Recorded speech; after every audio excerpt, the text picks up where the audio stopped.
छोटी बहू से प्यार और बड़ी बहू से टकरार और कंजूस सास। एक गांव में आंडालू नाम की एक बहुत बड़ी कंजूस औरत रहती थी। उसकी 2 बहुएं थी। बड़ी बहू का नाम था अमृता। शादी के कुछ ही दिनों से दोनों सास बहू हमेशा लड़ते झगड़ते रहते थे। इस तरह एक दिन आंडालू रसोई घर में आती है। बहुत भूख लगी है, आज पेट भरकर खाना होगा।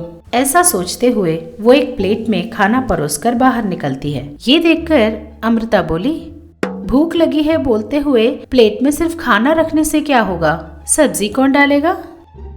मैंने तुझसे बोला है क्या कि मुझे सब्जी चाहिए? मुझे कोई सब्जी की जरूरत नहीं। ऐसा बोलकर वो अपना प्लेट लेकर अपने घर के एक खिड़की के पास आकर बैठ जाती है। वो एक खिड़की के पास जाकर बोलती है, छी छी छी छी, लगता है इनके घर पे आज खीरा बना है। ऐसा बोलते हुए वो दूसरी खिड़की के पास पहुंचती है।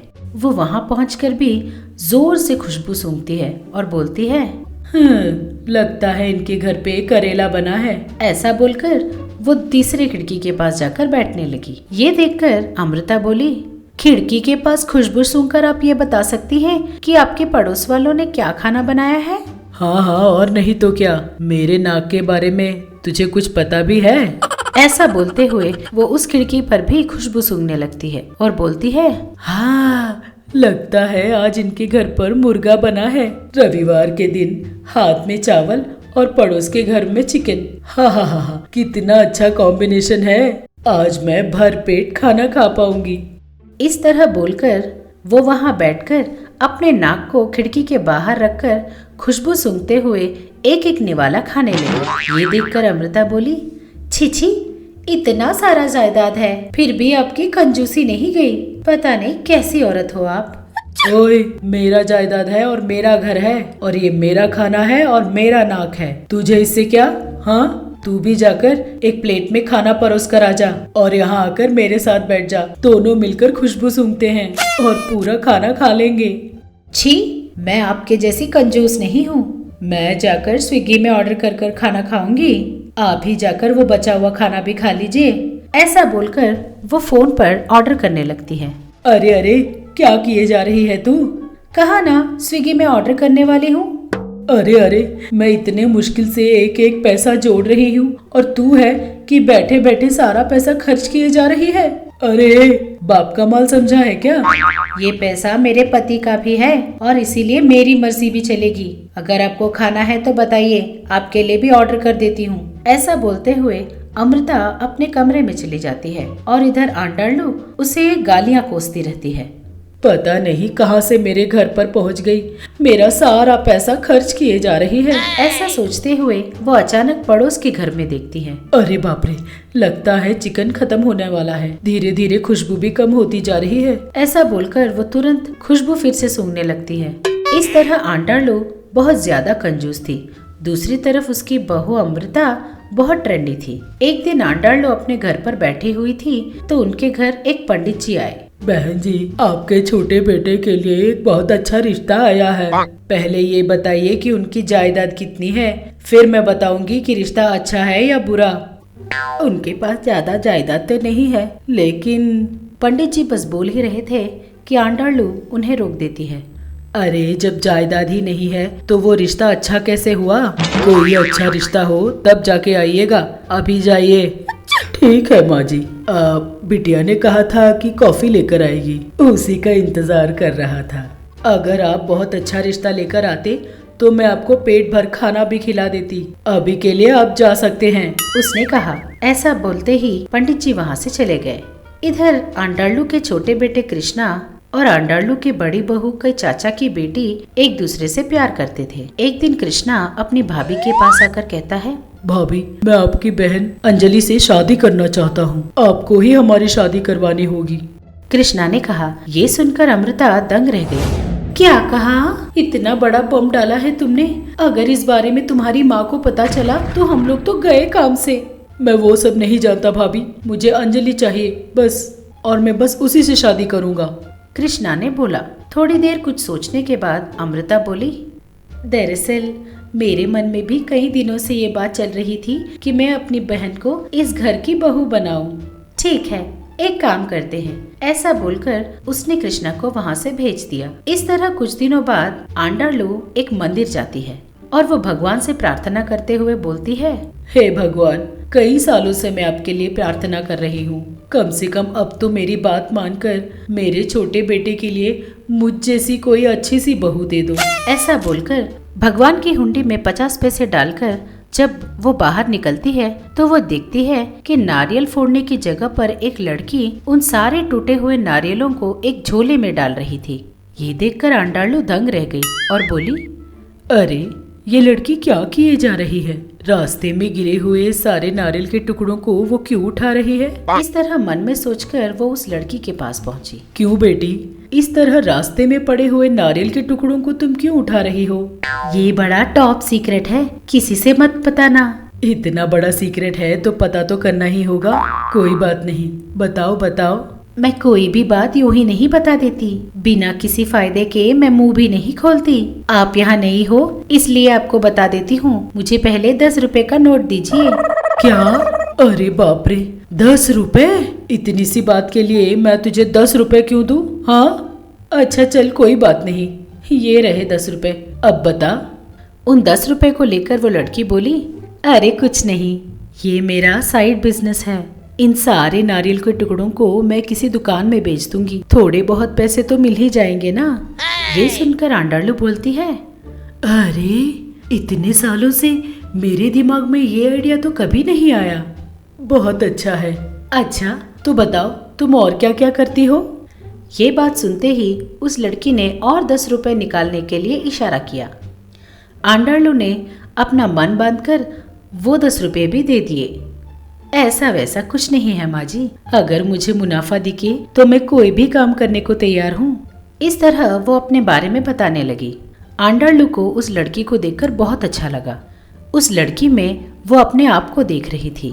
अगर मैं इसे अपनी छोटी बहू बना लूं तो कितना अच्छा होगा ना, ये बिल्कुल मेरी जैसी है। इस तरह मन में सोचकर आंडालू ने पूछा, अरे बेटा, तेरी शादी हो गई है क्या? अरे नहीं आंटी, मैं ऐसे लड़के को ढूंढ रही हूँ जो उल्टा मुझे दहेज देकर शादी करे। ये बात सुनकर आंडालू बोलती है कि वो उसे जरूर कुछ न कुछ पैसे देके अपने बेटे से शादी करने के लिए मना लेती है। उसके बाद आंडालू उस लड़की को कृष्णा और घर के बाकी लोगों से भी मिलाती है। ये इस घर की होने वाली छोटी बहू है, मेरे बाद इस घर का सारा काम धाम यही संभालेगी। इस तरह बोलकर आंडालू कृष्णा और अंजलि की शादी करा देती है। शादी होने के 1 हफ्ते बाद, बेटी चल मंदिर जाकर नारियल के टुकड़े लेकर आते हैं। नारियल के टुकड़े? नारियल के टुकड़े किस लिए सासू माँ? उनका हम क्या करेंगे? उसने पूछा। ये सुनकर आंडालू दंग रह गई। इतने में अमृता वहाँ पहुँचकर बोलती है, अरे माँ जी, ये आपके कंजूसी की उत्तराधिकारी नहीं है, ये बहन है मेरी। इसका नाम अंजलि है और ये मुझसे भी ज्यादा खर्चीली है। हमने आपको सबक सिखाने के लिए ही ये सारा नाटक किया था और इसीलिए मैंने इसे इस घर का बहू भी बना दिया। इस तरह उसने सारी बात अपनी सास को बताई। सारी बात सुनकर आंडालू हक्की बक्की रह गई। वो वहीं खड़े खड़े नीचे बैठ गई। हाय राम, अभी तक तो सिर्फ एक ही थी मेरा घर उजाड़ने के लिए, अब तो मेरे घर 2-2 बहुएं तैयार हो गई। हाँ। ऐसा बोलते हुए वो अपने हाथ पर सर रखकर रोने लगती है।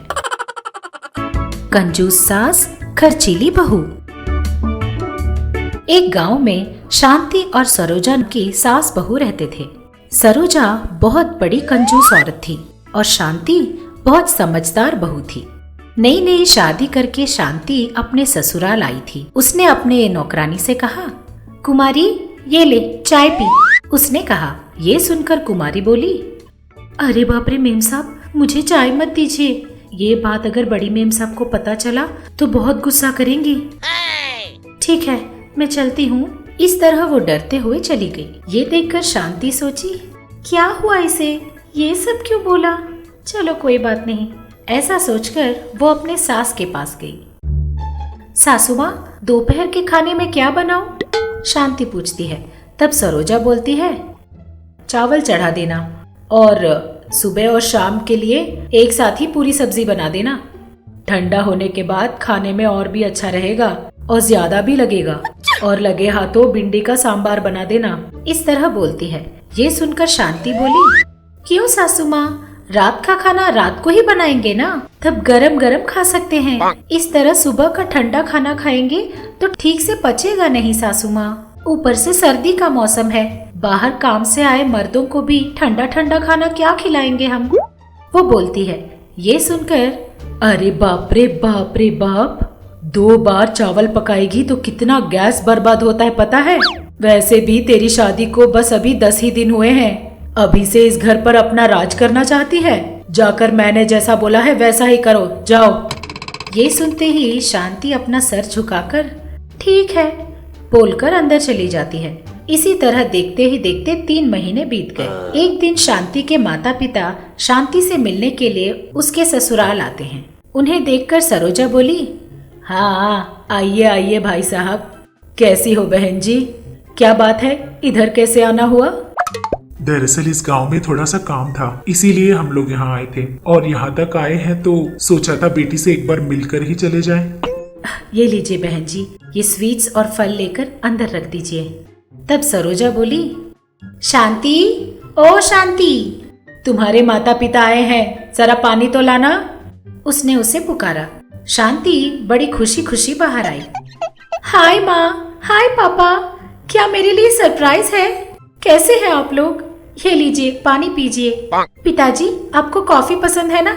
मैं अभी बना कर लाती हूँ, आप लोग बातें करते रहिए। ये बात सुनते ही सरोजा अपने मन में सोचती है, अरे बाप रे, ये क्या, ये तो मेरा घर बर्बाद करके ही रहेगी। अगर मैंने इसे अभी नहीं रोक लिया तो ये दोपहर को खाना भी खिलाएगी इन्हें। इस तरह मन में सोचकर, बेटा शांति, बेटा शांति, इस तरह वो कुछ बोलने ही वाली थी कि शांति को अपनी सास के बारे में समझ में आ जाता है और वो, हाँ हाँ समझ में आ गया सासू माँ, आपको भी कॉफी चाहिए, वो भी फिल्टर कॉफी है ना? ठीक है ना, मैं अभी जाकर लाती हूँ। ऐसा बोलकर वो रसोई घर में चली जाती है। शांति के रसोई में जाते ही सरोजा शांति के माता पिता से कहती है, बच्चे तो ऐसे ही खुश हो जाते हैं, लेकिन जानती हो हमारे जमाने में जब मेरे माँ बाप ससुराल आते थे तो कम से कम वो पानी भी नहीं पीते थे, बस यूं आए और देखकर यूं चले जाते थे। उस जमाने के तरीके ही अलग थे। ये बात सुनते ही शांति के माता पिता एक दूसरे का चेहरा देखकर मन में सोचने लगते हैं, क्या इनका मतलब अभी हमें यहाँ से चले जाना चाहिए क्या? इस तरह वो लोग सोच ही रहे थे कि शांति हाथ में कॉफी लेकर बाहर आती है। कॉफी पीकर शांति के माता पिता कहते हैं, ठीक है बेटी, अब हम चलते हैं, शाम तक हमें घर पहुंचना होगा। उन्होंने कहा। ये बात सुनकर शांति बोली, क्या बोल रहे हो पिताजी, इतने दिनों बाद यहाँ आए हो और बिना खाए हम जाने कैसे देंगे आपको?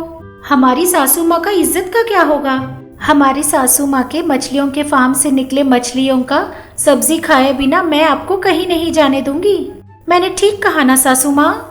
शांति कहती है। ये बात सुनकर सरोजा दंग रह जाती है और बोलती है, अरे ये क्या, इसने मुझे ऐसे कैसे फंसा दिया? हाँ हाँ हाँ हाँ, सही कहा बेटी, सही कहा। ये बात सुनते ही शांति अपनी सासू माँ का चेहरा देखकर सासू माँ, आपको ना मैं सबक सिखाकर ही रहूंगी। इस तरह मन में सोचकर वो रसोई घर में जाती है। शांति की माँ शांति से बोलती है, क्यों रे शांति, तेरी सास हमको पानी पीकर चले जाने को बोल रही थी और तूने हमें मछली का सब्जी खाने के लिए ये वो करके रोक लिया। ये सब क्या हो रहा है बेटी, मेरी समझ में तो कुछ नहीं आ रहा। अरे माँ, आप बिल्कुल फिक्र मत करो, इस तरह की कंजूस सासू माँ को सबक सिखाने का यही रास्ता है। गुस्सा करने से या झगड़ा करने से लोग एक दूसरे से दूर हो जाते हैं माँ, इसीलिए मैं जानती हूँ कि ऐसे लोगों को कैसे ठीक करना चाहिए। तुम फिक्र मत करो, ठीक है? इस तरह दोनों बातें करते करते दोपहर के खाने का टाइम हो गया। तब शांति अपने माँ, पिताजी और सासू माँ को बड़े प्यार से खाना परोस रही थी, लेकिन सरोजा उन दोनों के प्लेट की तरफ ही देख रही थी। शांति बोल रही थी, पिताजी और सब्जी लो ना, आपको मछली का सर बहुत पसंद है ना, और लीजिए ना। इस तरह वो पूछ पूछ कर और ज्यादा परोस रही थी। अरे माँ, तुम शर्माओ मत। जब तक तुम भरपेट खाना नहीं खा लेती, मेरी सासू माँ तुम्हें जाने देने वाली नहीं है। सही कहा ना सासू माँ? उसने कहा। ये बात सुनकर सरोजा बोली, हाँ, सही कहा बेटी। वो बोलती है। खाना खाने के बाद शांति के माता पिता चले जाते हैं। उनके जाते ही सरोजा शांति को बुलाकर बोलती है, देखो शांति, तुम्हें शायद इस घर के तौर तरीके पूरी तरह समझ नहीं आए। अभी बताती हूँ, सुनो। इस घर में जो भी लोग आते हैं उन्हें चाय कॉफी हम नहीं देते, खाना तो बिल्कुल नहीं खिलाते। किसी को भी तुम्हें यहाँ रुकने के लिए भी नहीं बोलना चाहिए। अगर किसी को खाने के लिए आना भी पड़े ना, तब सब्जियों में उतने बड़े बड़े चम्मच मत रखा करो, छोटे छोटे चम्मच रखना होगा, समझ गई? मैंने इतनी बड़ी जायदाद जोड़ने के लिए सब लोगों को दूर रखा है, लोगों को घर में आने भी नहीं दिया, और पैसा जोड़कर ये इतना सारा जायदाद कमाया है। इसका हमें ध्यान रखना चाहिए, है ना? इस तरह समझाती है। सारी बातें सुनकर शांति, सब लोगों के साथ ऐसा ही बर्ताव करना होगा क्या सासू माँ? हाँ, बस जो भी आए उनके साथ ऐसा ही बर्ताव करना होगा। ठीक है सासू माँ। ऐसा बोलकर वो अपने कमरे में चली जाती है। उसके अगले दिन ही सास की बहन श्यामला उसी गांव में किसी शादी में जाने के लिए काम से उस गांव में आकर वापस जाते जाते अपनी बहन से मिलने के लिए उसके घर आती है। अपनी छोटी सास को देखकर शांति, अरे सासू माँ नमस्ते, कैसी हो आप? आइए आइए। इस तरह उन्हें घर बुलाकर बड़े प्यार से उनसे बातें कर रही थी। बेटा, तुम्हारी सास कहाँ है? वो जरा मंदिर गई हैं सासू माँ। तब तक ये पानी पीजिए। ऐसा बोलकर उन्हें सोफे पे बिठाकर बातें कर रही थी। तभी घर आई सरोजा बोली, अरे तू कब आई? बिना कुछ बताए अचानक? बेटा शांति, अपनी छोटी सासू माँ को चाय कॉफी कुछ दिया है या नहीं? अरे नहीं दिया सासू माँ, कल ही तो आपने बोला था ना कि घर पर कोई भी आए तो उन्हें चाय कॉफी मत देना करके, इसीलिए मैंने उन्हें अभी तक कुछ भी नहीं दिया। इस तरह वो श्यामला के चेहरे पर ही बोल देती है। तब सरोजा शांति से बोलती है, अरे ओ, अभी वो बातें करना जरूरी है क्या? चुपचाप घर के अंदर जाकर अपना काम कर, जा। इस तरह बोलकर वो उसे अंदर भिजवा देती है। ये क्या दीदी, आपकी बहू ऐसे क्यों बोल रही थी? घर आए मेहमानों को चाय कॉफी देने के लिए मना किया था क्या? क्या वो सच बोल रही थी? आपके दिमाग में कब से ऐसी कंजूसी आ गई? हाँ, अरे तो उसकी बातों पर विश्वास मत कर, जाने दे। कल उसके माँ बाप आए थे, तब मैंने ये सारी बातें उससे कही थी। ये क्या दीदी, चलो कोई बात नहीं, मैं भी शाम को ही निकल जाऊंगी। क्यों री, कहाँ जाएगी? इतने दिनों बाद अपनी बहन के घर आई है, बिना खाना खाए कहाँ चली जाएगी तू? हाँ, मैं तेरे मनपसंद का बिरयानी बनवाऊंगी, पेट भर के खा के फिर जाना, ठीक है? इस तरह बोलकर वो शांति को बुलाकर मटन बिरयानी बनाने के लिए बोलती है। खाने के टेबल पर शांति छोटे छोटे चम्मच से खाना परोस रही थी। उन छोटे से चम्मच से वो खाना परोसते ही जा रही थी। ये देखकर श्यामला बोली, ये क्या बेटी, इस तरह छोटे से स्पून से कितने बार परोसोगी? इस तरह खाना परोसते वक्त बड़े बड़े चम्मच से खाना परोसना चाहिए। तेरी सास ने तुझे बताया नहीं? क्यों दीदी? ये बात सुनते ही शांति बोली, है ना सासू माँ, मैं आपको अभी बताती हूँ कि कल क्या हुआ था। ऐसा बोलकर उसने सारी बात अपनी छोटी सास को बताई। इसीलिए सासू माँ, मैंने बड़े बड़े चम्मच के बदले ये छोटे छोटे चम्मच रखे हैं। सारी बात सुनकर सरोजा की बहन श्यामला दंग रह गई। ये बात सुनकर सरोजा बोली, हाँ हाँ, बहुत हो गई बकवास, जाकर रसोई में काम संभाल। ऐसा बोलकर बहू को वहां से भेज देती है। तब श्यामला बोली, देखो दीदी, इन सब से आपको क्या सीख मिलती है? शादी करके ससुराल कदम रखने वाली बहू एक सफेद कागज जैसी होती है। उसे उल्टा सीधा बोलकर तूने ही उसका दिमाग खराब किया है ना। देखा तुमने जो भी उससे कहा वो सब तुम पर ही उल्टा पड़ गया। वैसे भी दीदी, बहू तुम्हारे वंश की वृद्धि करने के लिए ही तो तुम्हारे घर आती है। ऐसी लड़कियों पर तुम क्यों इतना नफरत भर लेते हो? उनके माँ बाप क्या तुम्हारे घर खाने पीने के लिए आते हैं क्या? वो लोग इसलिए आते हैं कि अपनी बेटी की आंखों में खुशी देखकर घर जाकर अपने दिल पर हाथ रखकर चैन से सो सके। वो यहाँ इसलिए नहीं आते कि तुम उसे तरह तरह के खाने और पकवान खिलाओगे। देखो दीदी, मैं तुम्हारे भले के लिए ही बोल रही हूँ, सुनो।